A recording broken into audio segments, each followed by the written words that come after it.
And in our top business story, the long-awaited UAE federal bankruptcy law has been approved after Law Decree number 9 for 2016 on bankruptcy was issued, according to the Emirates news agency WAM.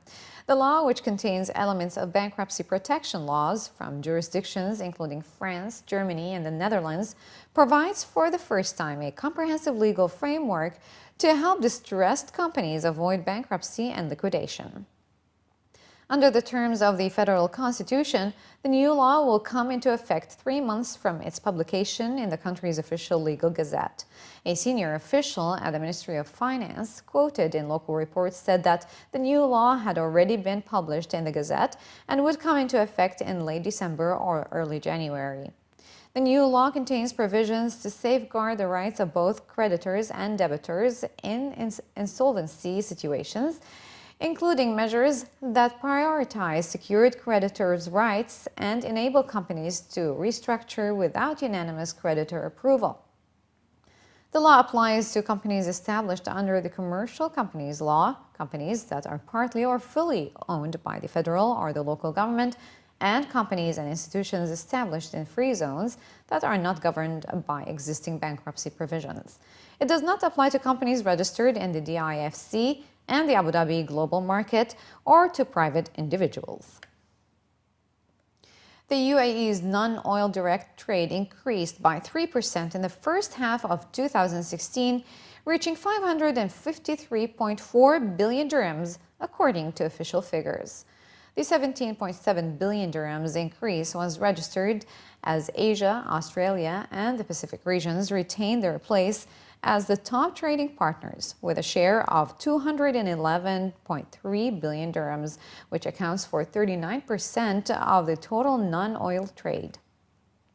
Europe ranked second with a share of 139.9 billion dirhams, or 26%, and the Middle East and North Africa region came next with a share of 92.9 billion dirhams, representing 17%. America and the Caribbean contributed a share of 10% with 55.1 billion dirhams, while East and South Africa made up 3% with 16.8 billion dirhams. According to the latest figures of the Federal Customs Authority, Saudi Arabia was the UAE's top GCC non-oil trade partner with a share of 18.4 billion dirhams, representing 36% of the UAE non-oil trade with GCC countries. This was followed by Oman, Qatar, Kuwait, and Bahrain. As governments across the GCC cut spending towards infrastructure due to reduced oil prices, project management experts at the Dubai International Project Management Forum have called for increased public-private partnership models to fund vital developments.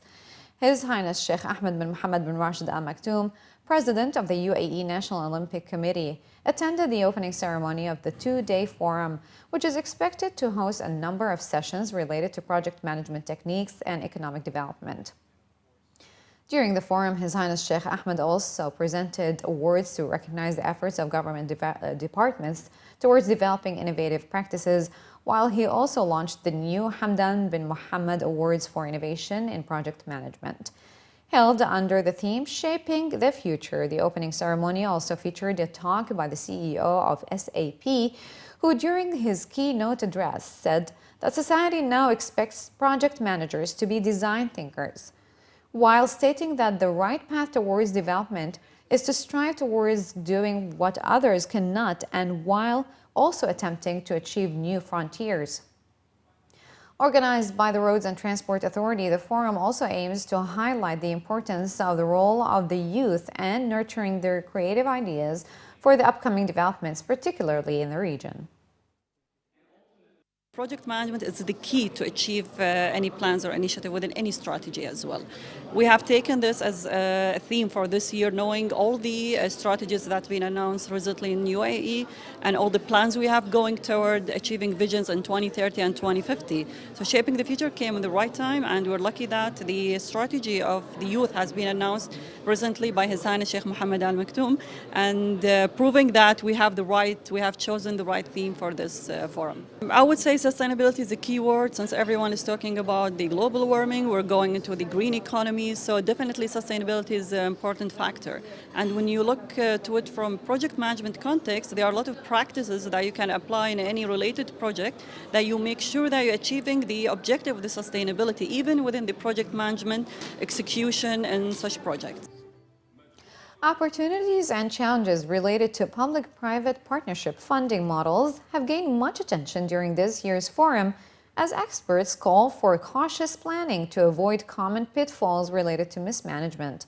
According to project management experts who were invited to speak at the forum, economic feasibility and previous studies are crucial to attracting PPP investments while ensuring that there is a team of qualified personnel to draft efficient contracts. The thing about capital is not sentimental. So capital will go to countries that are well prepared to receive that capital. There's far more capital around the world looking for good projects than there are projects looking for capital. But if the projects are not properly prepared, the capital will not come. It's also important to try and develop the local capital markets, because what tends to happen when the local capital markets are not well developed is that you're more heavily reliant in the investment coming in from outside.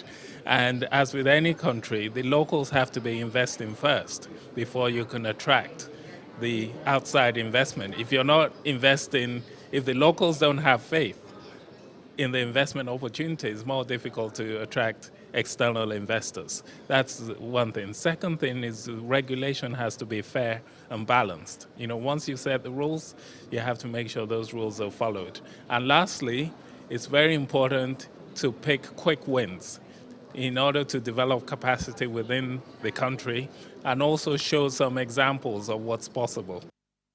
And the Telecommunication Regulatory Authority in its latest report have revealed that smartphones registered on the UAE's networks reached 77.81% in the second quarter, a rise from the 68.9% in the first quarter of this year.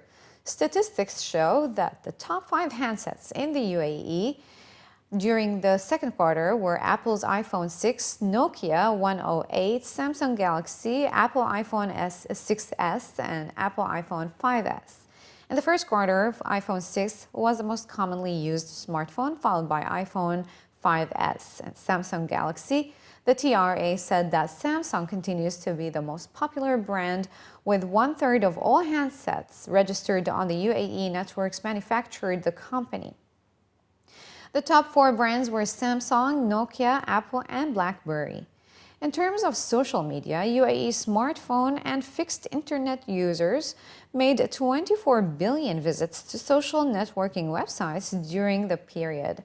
Visits to Facebook accounted for 90.39% of total visits to social networking sites, followed by Twitter with 5.18% of visits, then LinkedIn, MySpace, and Maktub.